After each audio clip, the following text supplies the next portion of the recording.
एक छोटी सी माँ की भजन आपके बीच में प्रस्तुत है। जरा गौर करेंगे श्रोता सज्जनों, बगैर माई के क्यों नहीं बा। माँ न होती तो हम और आप यहाँ न होते, ये संसार न होता। उस माँ को हम नमन करते हैं जिस माँ ने ज्ञान एवं धर्म के प्रवर्तक, समाज सुधारक महात्मा गौतम बुद्ध जी को जन्म दिया। जिस माँ ने बोधिसत्व बाबा, संविधान के निर्माता, विश्व के छठवें विद्वान, गरीबों दलितों मजलूमों के मसीहा, संविधान के रचयिता बाबा साहब B.R. अम्बेडकर जी को जन्म दिया। जिस माँ ने हमें और आपको जन्म दिया, जिस माँ से बड़े बड़े संत, बड़े बड़े विद्वान, बड़े बड़े महापुरुष जन्म लिए, उस माँ के चरणों में मैं नमन करते हुए 4 लाइन भजन का भाव प्रस्तुत करती हूँ। कवि को संकेत करना पड़ा, कोनो गीत का लाइन बता के आवा मास्टर साहब।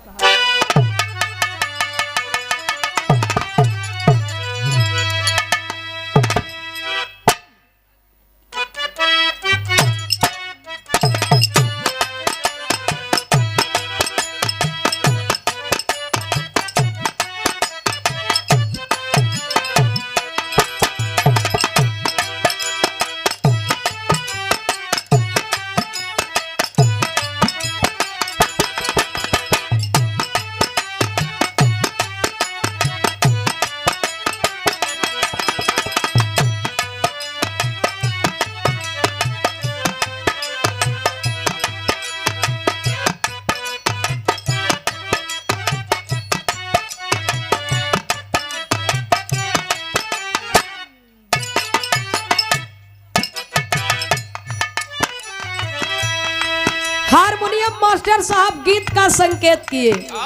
भजन से पहले धुन तर्ज न बोले के चाहिए। बिरहा सुने वाले बाबूजी, बिरहा जगत में ये घड़ी एक ठे बीमारी बड़ी बरियार चली बा।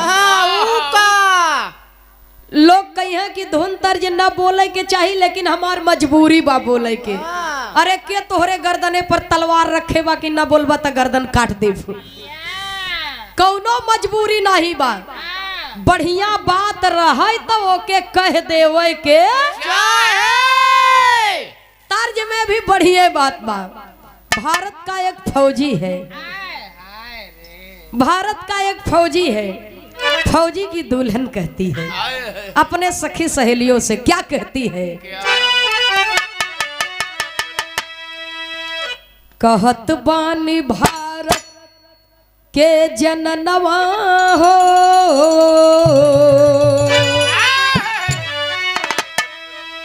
कहत बानी भारत के जननवा हो, सजनवा हमार बड़ा लहरी। कहत बानी भारत के जननवा हो, सजनवा हमार बड़ा लहरी। कहत बानी भारत के जननवा हो, सजनवा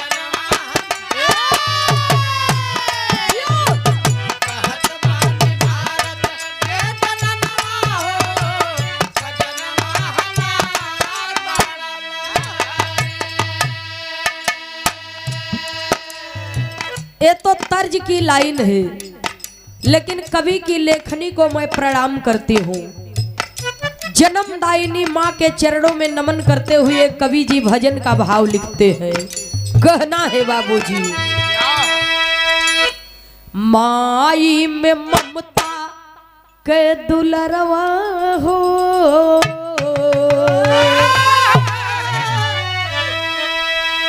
माई में ममता के दुलरवा हो, अचरवा ओढ़ा द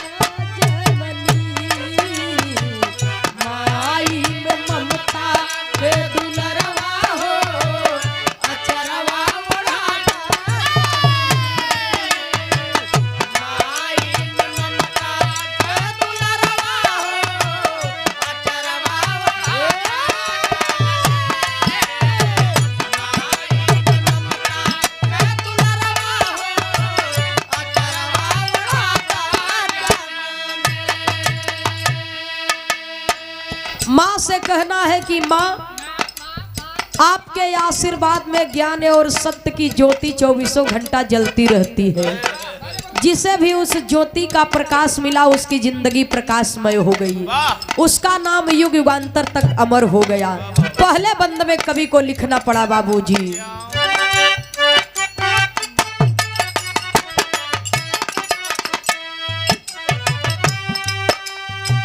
नौ महीना गर्भ में ढोलू मयरिया,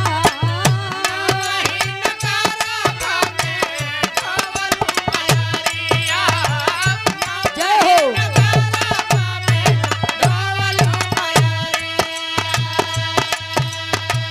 खुनावा के धरिया से सिंचलू शरीरिया,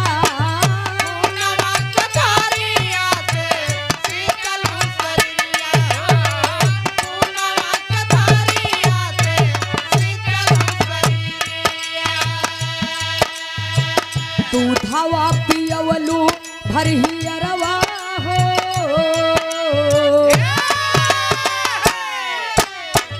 दूधवा पियवलू भरहियरवा हो, अचरवा ओढ़ाता जननी, दूधवा पियवलू भरहियरवा हो,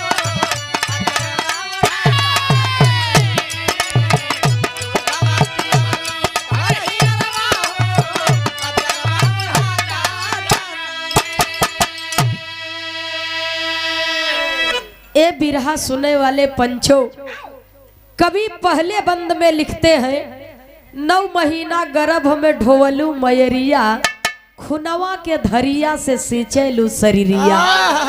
माँ, आपने मुझे अपने गर्भ में 9 माह रखा और आपके एक एक बूंद खून से मेरे शरीर की रचना हुई है।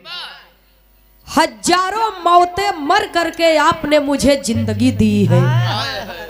आपसे बढ़कर के तो देवी देवता मेरे लिए कोई है ही नहीं। आप सर्वशक्तिमान हो माँ। आपने मुझे जन्म दिया और इतना ही नहीं, अपना सीना चीर करके अमृत रूपी दूध पिला करके मुझे जीवंत रखा। दूसरे बंद में कवि को संकेत करना पड़ा, कहना है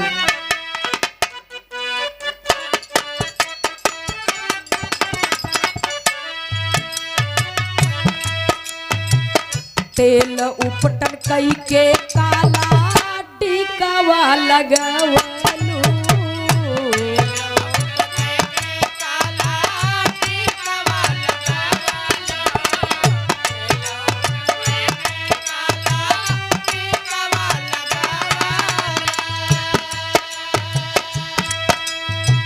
तेल उपटन कई के काला टीकावा लगवलू,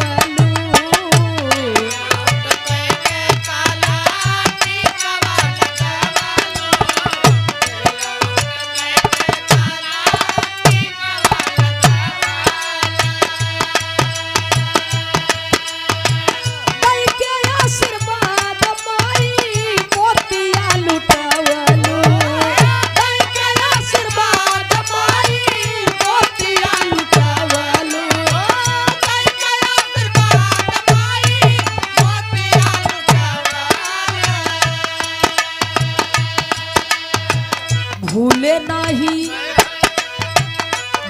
नाही तो राय दरवा हो,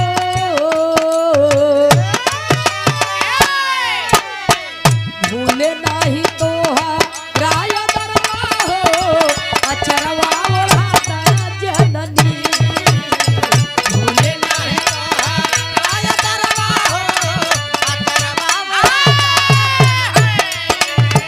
भूले नाही तो राय दरवा हो,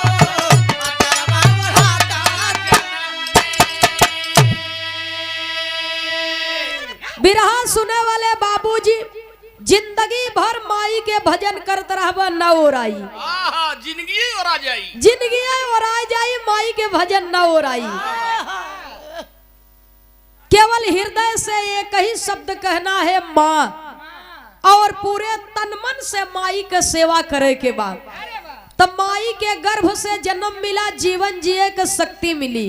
लेकिन इस जीवन के नैया के भवसागर की गहरी नदी से पार कौन करेगा। वाह भजन के अंतिम लाइन में कवि को संकेत करना पड़ा, कहना है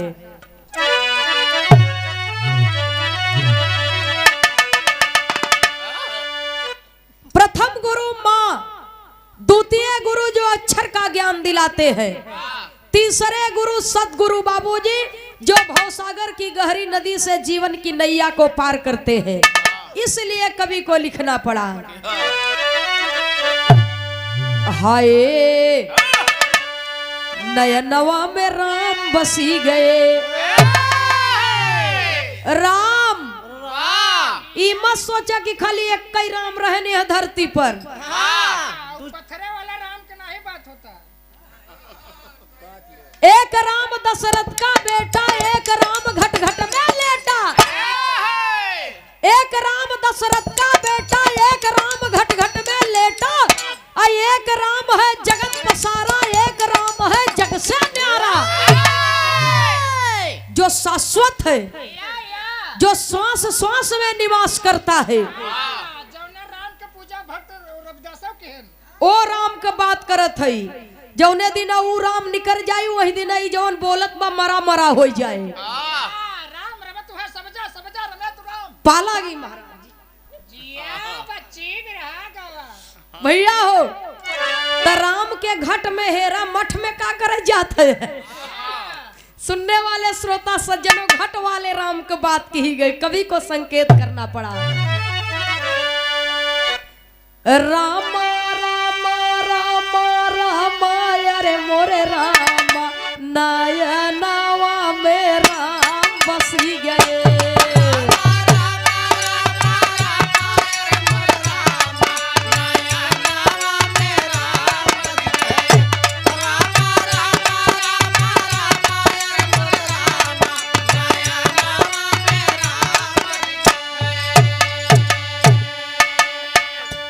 अपने सत्य गुरु से जब पावा गिया नवा नयनवा में राम बसी गए।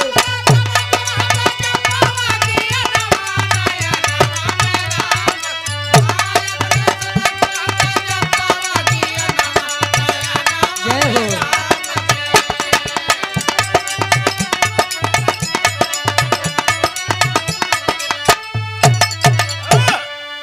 सदगुरु में शक्ति बाटई,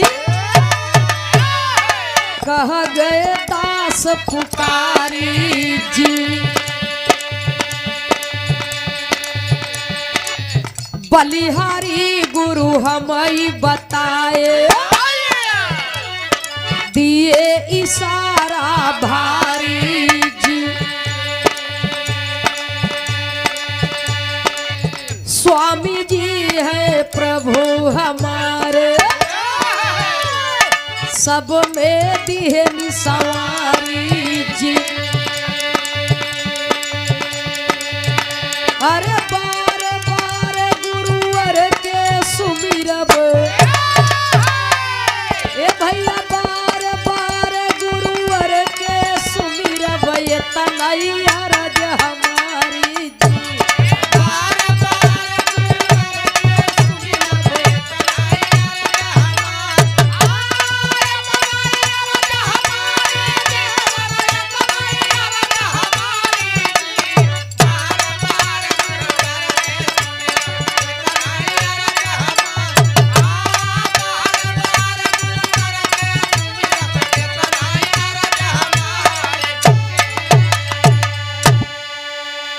ई सब सदगुरु की बलिहारी, अरे ई सब सदगुरु की बलिहारी, अब हम पे दिए जदुइया डारी। नयनवा में राम बसी गए, स्वर्गीय बाबा राम कैलाश के हरदम सदगुरु पर धिया नवा। नयनवा में राम बसी गए।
कहे हमारा सावर रंग मन नहीं भावे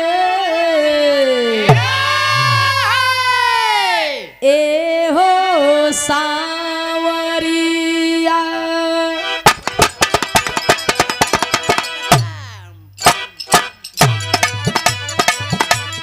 हमारा सावर रंग मन नहीं भावे ए हो सावरिया।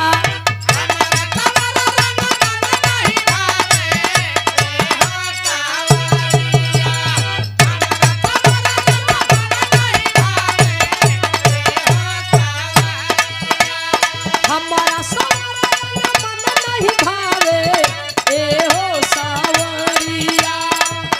दिलवा में जगह दे दा, दिलवा में जगह दे दा, का करी गोर करिया।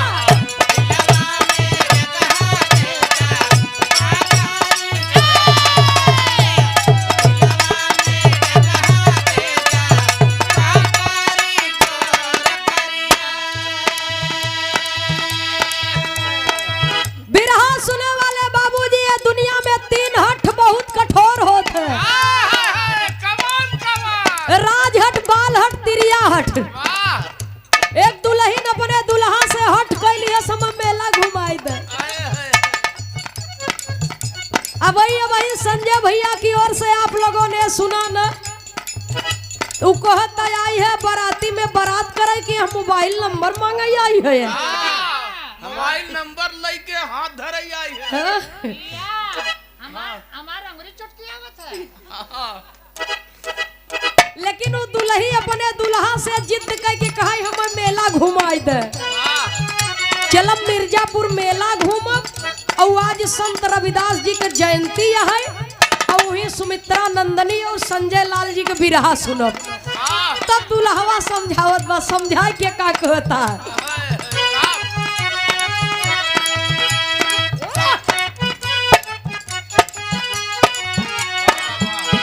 नया नोहर अभी कलिए बारू, मेला देख के काहे जिद करतारू।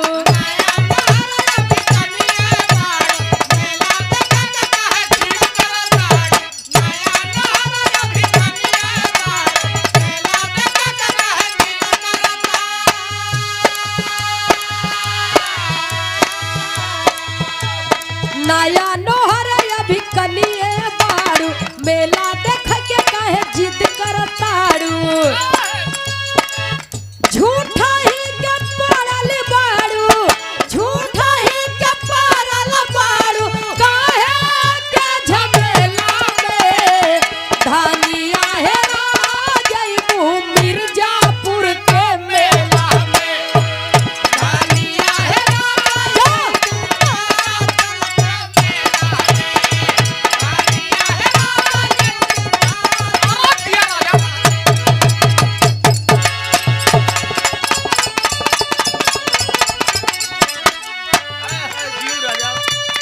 और केहू का बनाई जी,